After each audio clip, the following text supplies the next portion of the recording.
why many fashion designers give up and how you don't want to be one of them. Because fashion designing can be so draining and it comes with a lot of struggles, it comes with a lot of things, and you'll be like, I'm not doing it again. Or because you have known someone, be like, no. Or you went to a fashion school and after a month or two, be like, I can't do it. I'm going to. Or you've already done with fashion school, you already have your own space and you're already practicing and small customer just show you sugar, you'll be like, I'm not doing it again. So there are so many reasons fashion designers give up, but I wouldn't want you to be one of them because hmm, yes now, fashion designing are all money. So we just need to like there is no job that doesn't have the all his own ups and downs. So we just have to like, do what we need to do best and just move on. Like so in this episode today, I'm going to be telling you some real reasons why fashion designers give up. And behind these points, you don't actually, if you experience them, you don't actually want to give up because of this, few reasons, mere reasons. You don't want to be like that. My name is Funmi, and you're welcome back to Fashion Gist with Funmi. And if this is your first time coming across my channel, this is where we give fashion gist, fun, we educate ourselves about fashion and every other thing we encourage ourselves. So you're welcome to the family. If this is your first time, don't forget to like, share, and subscribe. And if you're a returning subscriber, thank you for always coming back. So let's just get right into the video. So number one, unrealistic expectations. There are lots of unrealistic expectations as a fashion designer because, okay, let's assume you just enrolled yourself in a fashion school and you register for the beginners course or beginners and intermediates or beginners to advanced, which will take like some fashion school do it for like 6 months, some do it for like a year, but for beginners, 3 months, beginner intermediates 3 months or 4 months, like that. And after 2 months, you're already already sewing better styles, and you'll be like, yes, I have arrived. And you feel like after you are done and everything, after 3 months or 6 months, boom, you'll just be famous and you'll just be seeing cash. You'll just be seeing money plum, plum, plum in your account. My dear, you need to take it chill pill. You need to take it slow. You need to take it slow because all these unrealistic expectations will actually get to you when the reality starts to set in and you're actually finding it hard to even get your first clients, or probably your first clients just come once and it's not coming again, and you're like, is this how everything is going to be going? And you feel like, well, I don't want to do this thing again. My dear, unrealistic expectations can actually lead you to give up on being a fashion designer because fashion designing takes time. It takes time. You're going through a fashion school, you need to take time, learn what you need to learn.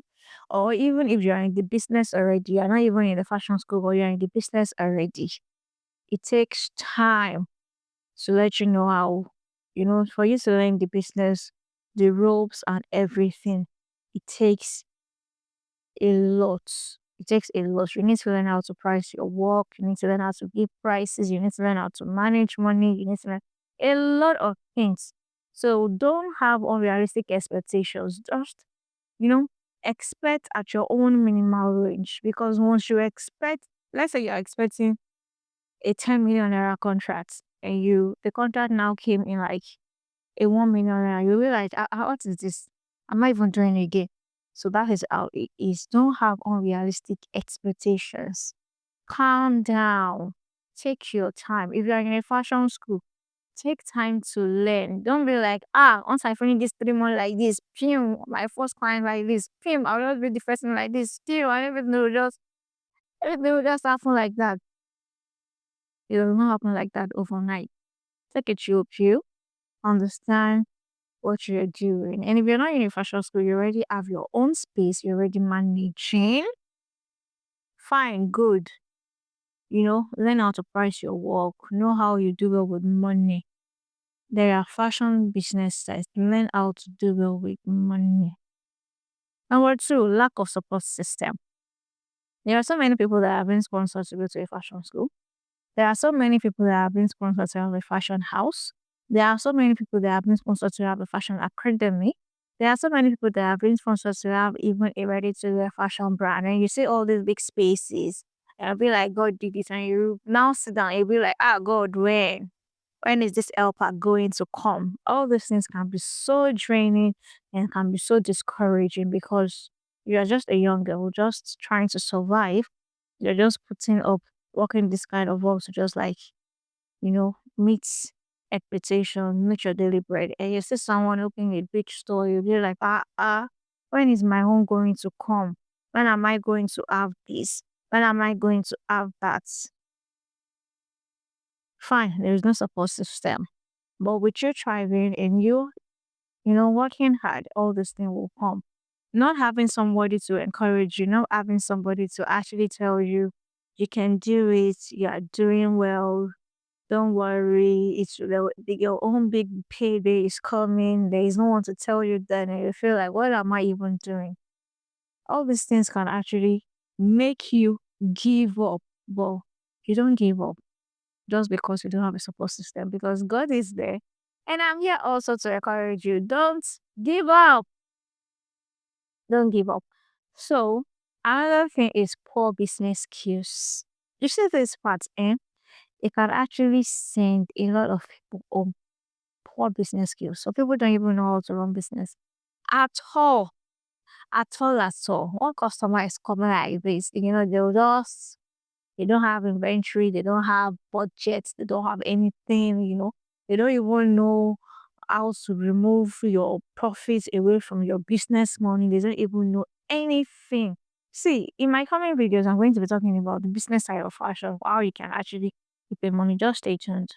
So let's not digress. Moving back, poor business skills. See, some people don't even know how to manage money, but yet they want to make money. And all these things can actually make you give because if you're running your business in a way that is not giving you profit, or even you don't know the profit you are making, even by the end of the month or by the end of the year, then you can actually run down. Probably you have a store, you sell fabrics or something. So you just after a client bring clothes, you just go to the store, pick them up materials, you didn't drop the money there, you just put all the money to get that film. You want to now buy clothes in your house, you remove it. You want to buy pepper, you remove it. You want to buy fish, you remove it. There is no separate money for anything. Everything is just down packed together. And when it's now time for you to restock, or when it's now time for you to like buy some things or upgrade your space, and you're like, where's our business money? Where is it? Because you have joined everything together, you did not even separate home from, you not even separate your own salary or anything. See, when all this thing is draining, when all this thing is drowning, every morning is going, you don't know which is which. And by the end of the time, by the end of the day, the money is not even showing fault, and you'll feel like, is there a ant that is shopping my money? No, there is no ant that is shopping your money. It's just that is shopping your money by yourself without having proper business skills for you to run your business. Hmm? So you need to have a proper business skills because if you don't have this might actually lead you to give up on the passion business because you will feel like you're not making enough money. But you can actually make enough money, separate all business by percentage and you still have your business money running. We'll talk more about that in my coming videos.